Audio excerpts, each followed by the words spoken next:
Hey, how are you doing today? Bob Folks here for the Gilly Galoo.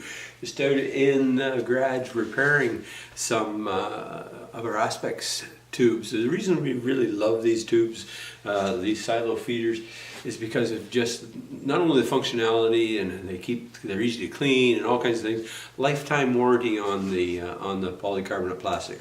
We have a customer that's had these for a number of years.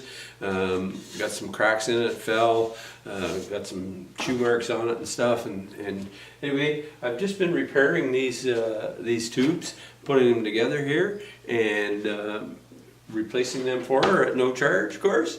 And we just love these particular feeders for the functionality, the purity. They're vented at the food ports, all kinds of different things. Just makes it a great thing. We're going to go out and fill some feeders. We're going to go out the back deck, see what's going on. We had red poles here this morning, as well as American goldfinch, and American goldfinch are starting to sort of see their little molt starting that they do in the springtime here, and they're going to go from their olivey green male colors, the male's color, into that they're starting to change and turn into that bright yellow to get ready for spring. Lots and lots of snow still here in eastern Ontario, but we're on our way, and April is on the horizon, as they say. And April is the month, in my view, for birding. I mean, it can change a little bit year to year simply because of the way the seasons have transpired. And this year's a little bit that way. We're going to show you some things out in the backyard. The river's still frozen over, basically, and still mountains of snow in the yard. But the birds are singing. The cardinal was singing here a minute ago. Pelia the woodpecker was in. There's lots of activity around. So stay with me. We'll be right back. Hey, how you doing? Well, there we go. Got the feeders all filled up. Got those feeders repaired. Got things all taken care of. And we thought we'd just kind of come back in the house, have a cup of tea before we head into the shop, and talk about the more arrivals that are going to be happening in April as we transition and progress into the getting into mid-April. We're just tail end of March here, and we're sort of a little uncharacteristic in terms of the amount of snow and cover we still have. As you've seen there, the river's still pretty well frozen over, although I wouldn't want to walk across it, to be honest with you. But definitely here at the shore, there's tons of ice yet and tons of snow in our backyard. We had lots of red poles again here this morning, so they haven't transitioned yet. But April is generally the month, you know. We always do our warbler wander in April. Sometimes we pick it right, sometimes we pick it wrong in terms of the weather and then the birds arriving. But one of the birds that often are early and arrive as well in April is the kinglets. There's a ruby crowned kinglet and the golden crowned kinglet that we get to come here in Ontario. The ruby crowned kinglet kind of spreads itself out. It goes a little further afield in Ontario and across Canada for its nesting area, but the Golden Crowned Kinglet that we get here in Ontario has a little smaller range. Beautiful little bird, chickadee-ish size, if you like. It has a golden crown on the top of its head, particularly in early spring when it's mating season and they're trying to say, hey girls, look at me. And they're often early arrivals, and very difficult to see because they're always at the top and they're bouncing around at the trees, eating little bugs and what have you off of the trees. But the distinct sound that we often talk about is they sound like a little squeaky wheel on a little wagon or something. They kind of just go zzz, zzz, zzz. Let me do it instead of nah. But they have that little at the end.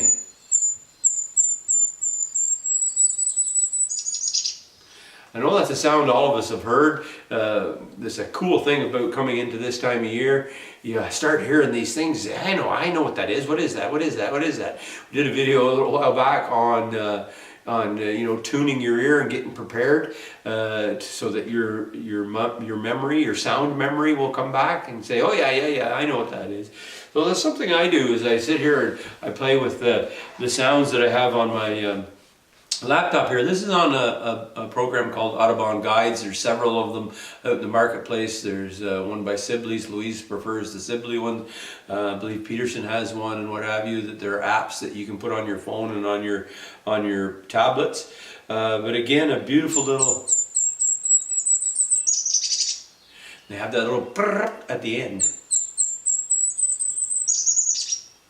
Make us distinct. And there's some of the range, as you can see. So you can see kind of Ontario here, right straight through here. That's a big range in Ontario, that just above the Great Lakes and over into Quebec and over into Manitoba. A little bit void in the prairies of Saskatchewan, I guess. They're more of a foresty bird. So as we get into Alberta and British Columbia, there's some areas that they come to mate as well, and then they spend the rest of their time in the lower U.S. And into the warmer climates and things. They're a great little bird to kind of try to search out.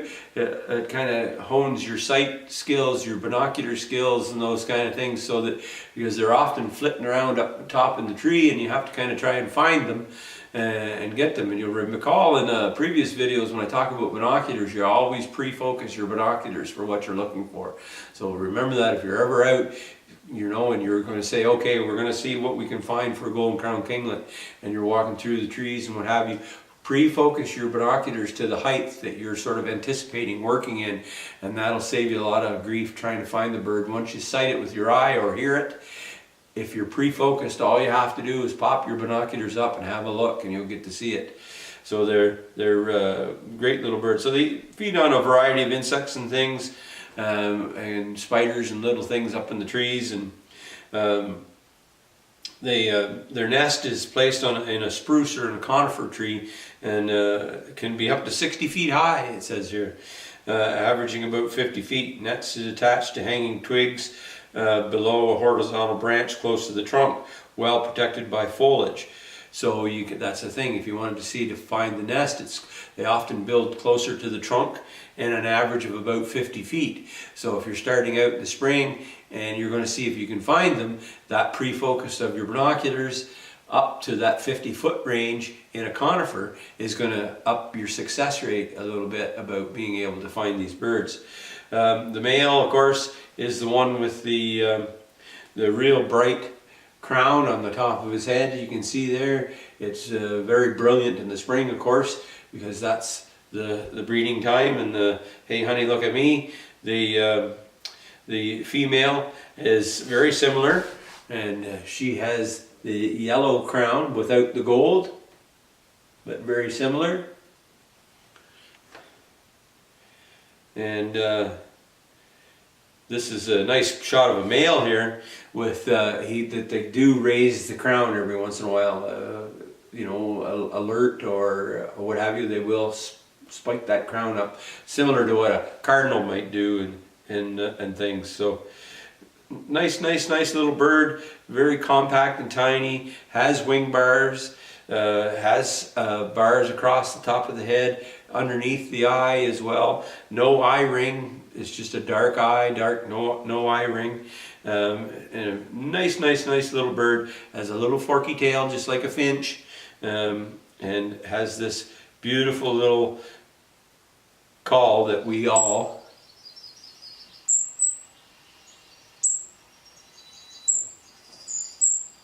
that's a little call when he's just mucking around. And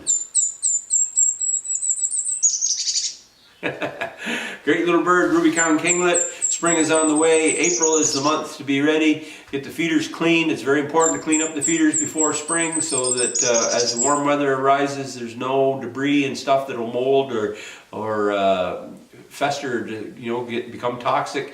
Corn, peanuts, all those things can be very toxic. So make sure your feeders are clean and get ready for April, because it's a coming. Have a great day.